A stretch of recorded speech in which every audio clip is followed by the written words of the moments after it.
A new documentary puts the spotlight on local country music artists and their connections to Nashville, Music City. And for the first time, their stories are being told. And it's happening in your community. Will TV's Illinois Country. We have DJ Roach, producer and cinematographer, Sarah Edwards, producer and director, and the legend, country artist Marvin Lee here. Welcome, everyone. Thanks. Thank you. Okay, this is so exciting. You guys have been working so hard on this documentary, Illinois Country. Let's kind of tell everyone a little bit kind of where the inspiration for this program came from. Well, this was the idea of somebody, of the executive producer, Lisa Braultz, and she, you know, the Ken Burns 16-hour series, Illinois Country, Country Music is coming out tomorrow, and so she wanted to localize it, and so, you know, she said, you know, do a documentary about, you know, country music in Illinois, and so I said, well, who should I call first? And my mother, who was a longtime reporter for the News Gazette, said, call Marvin Lee. So, And there he is. Yeah. So, DJ, this has been just like kind of a project of love for you, working on this. Any surprises come up while making it? No, not really. I wasn't, truth be told, I wasn't the biggest country music fan going in, but, you know, I guess after this project, I got a little bit of more of appreciation for it.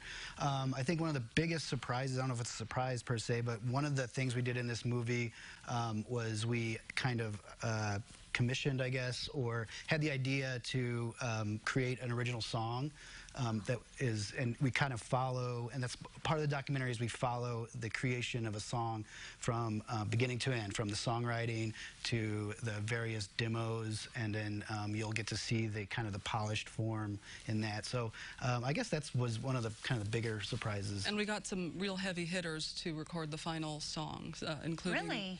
including a guy named Mo Pitney, who's an Illinois native from upstate. Jerry Douglas, who is a great dobro player, Sam Bush, who is one of the premier mandolin players in country music, and background vocals provided by Alison Krauss. Wonderful. Someone Marvin Lee is very familiar with. So you're part of this documentary. What has that been like? Yes, it's very exciting. Did It's you an honor ever- to be part of it? Did you ever think that you were going to have such a big role in Illinois' like No, I was history? going to kind of fade out and let the rest of them take over. But I Never. would like to correct something. It's not exactly local. It's statewide. Oh, so it's right? all And that's- over. Sarah, Yeah, yeah. I say the heart is in Central Illinois, and the soul is in Illinois, is in the state of Illinois. Oh, I love how you put that. Well, Central Illinois is has no shortage of great musicians, but then to be able to share from all ages, you know, this is exciting. Yeah, I think one of the great things about this documentary is, and we didn't really realize this going in, but we did go to Nashville, like you mentioned at the top. We went to Nashville, had to go to Nashville a few times because a lot of the stories, while they start in Illinois, people who are born in Illinois, a lot of times, especially in the country music business, you have to kind of move to Nashville to make it.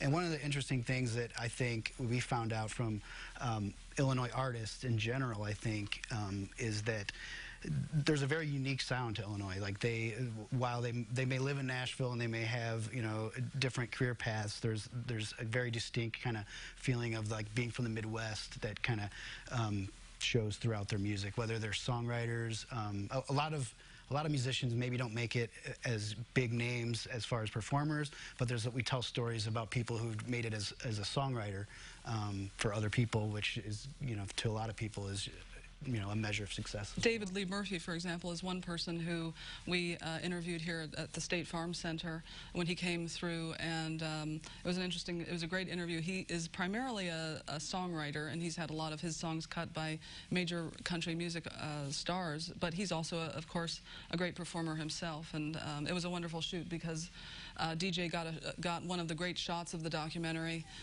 by going backstage right before he started, and there were some rules. Let's put it that way. I'm not sure if I was allowed to do this. It wasn't allowed. Hopefully no I one's said, watching. go do it. And he did it, and boy, does it, I mean, it works beautifully in the film. So. Just ask for forgiveness later. Yeah, that's Isn't that right? So, Marvin, you're going to be performing tonight at the Virginia Theater. I'll kind of open the show. Okay. Let Sarah and the the rest of them take over. Because we're going to kind of get a little preview of what you've been working on with Illinois Country, is that right? Yeah, so we'll see about 3/4 of the film. We're still waiting on some clearances for clips that we're using, but you get a real great taste of what the film is going to be. So Wonderful, and there's going to be food trucks, and it's just going to be a great time. Yep, should and be of fun. course, Free you'll admission. Ooh, free admission, even better, Marvin. Right? So if you need any more information about what's happening tonight at the Virginia Theater and this documentary, Illinois Country, which may also have an appearance from Alison Krauss, we're going to wait and see.